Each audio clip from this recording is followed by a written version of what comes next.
દ્વારકા જિલ્લાની કરીએ જ્યાં 24 કલાકમાં 2.5 થી 11 ઇંચ સુધી વરસાદ ખાબક્યો છે। શહેર સહિત જિલ્લામાં હજુ પણ વરસાદી માહોલ યથાવત છે। ભાટિયામાં ધોધમાર વરસાદ પડ્યો। ભારે વરસાદના પગલે રસ્તાઓ પર પાણી ભરાયા। હવામાન વિભાગે ભારે વરસાદની આગાહી કરી છે। હજુ પણ વરસાદ વરસશે તો સ્થિતિ વણસી શકે છે। વાહન ચાલકો અને રાહદારીઓ તો પરેશાન થઈ જ રહ્યા છે, પરંતુ જનજીવન પર જે માઠી અસર દેખાય છે, જો હજુ વરસાદ વરસ્યો તો લોકોને વધુ મુશ્કેલીનો સામનો કરવો પડશે।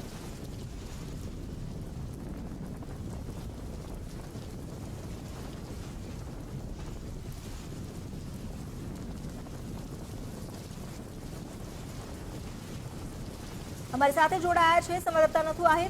नथु, अत्यारे शुं स्थिति है? जे रीते वरसाद वरसी रह्यो छे ने हजू पण वरसादी माहोल तो यथावत छे, क्या क्या वरसाद वरस्यो छे अने वरसादने लईने क्या पाणी भराया छे? स्थिति क्या कफोड़ी बनी छे?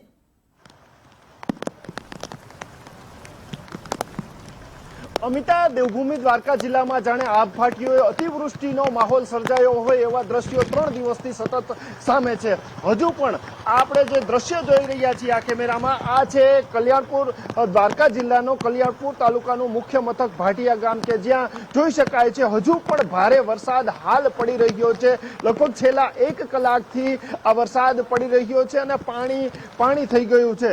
जोई शकाय छे सामे जे वाहन आवे छे तेनी जे टायर અને બમ્પરની જે સ્થિતિ છે તે ઉપરથી તાગ લગાવી શકાય છે કે પાણીનો પ્રવાહ અને પાણી કેટલું ભરાયેલું છે। 1 કલાકથી અમિતા ભાટિયામાં વરસાદ વરસી રહ્યો છે અને ગઈકાલે પણ લગભગ આ જ ગામમાં 7 થી 8 ઇંચ વરસાદ નોંધાયો હતો, જેના પગલે જળબંબાકાર જેવી સ્થિતિ થઈ ગઈ હતી। હજુ પણ ભારે વરસાદ પડી રહ્યો છે। દૂર સુધી જોઈ શકાય છે પાણી જ પાણી ભરાયેલા છે। આ ભાટિયાની મુખ્ય બજાર છે કે જ્યાં હાલ પાણી ભરાયેલા છે। વાત વરસાદને જો સમગ્ર જિલ્લાને લઈને કરવામાં આવે તો સૌથી વધુ વરસાદ આ જ જિલ્લામાં આ જ તાલુકામાં પડ્યો છે, કલ્યાણપુર તાલુકામાં।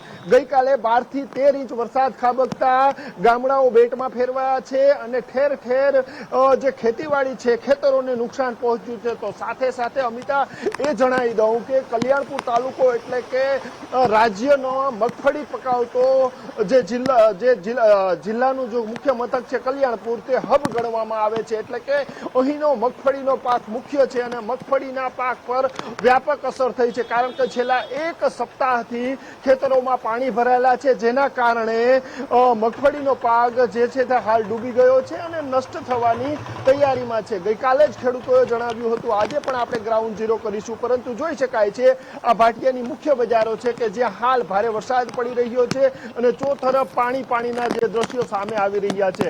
હવામાન ખાતાએ પણ ભારેથી અતિ ભારે વરસાદની આગાહી કરી છે, એટલે કે વહીવટી પ્રશાસન પણ લોકોને ઘરથી બહાર ન નીકળવાની સૂચના આપી રહ્યું છે। જી અમિતા, આભાર આપનો જાણકારી આપવા માટે।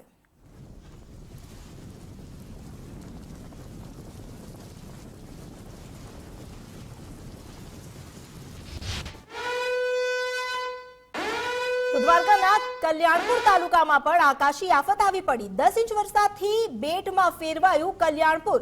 કલ્યાણપુરના ગ્રામ્ય વિસ્તારમાં નદીઓ 2 કાંઠે વહેતી થઈ છે। દ્વારકાના સતાપર ગામમાં જળબંબાકારની સ્થિતિ ઊભી થઈ। કલ્યાણપુરના બાકોડી ગામમાં તો ચારે કોર પાણી જ પાણી દેખાઈ રહ્યું છે। દ્વારકાના ભાટિયા ગામમાં આભ ફાટ્યા જેવી સ્થિતિ છે। ટંકારિયા ગામમાં લોકોના ઘરમાં પણ પાણી ઘૂસી ગયા છે।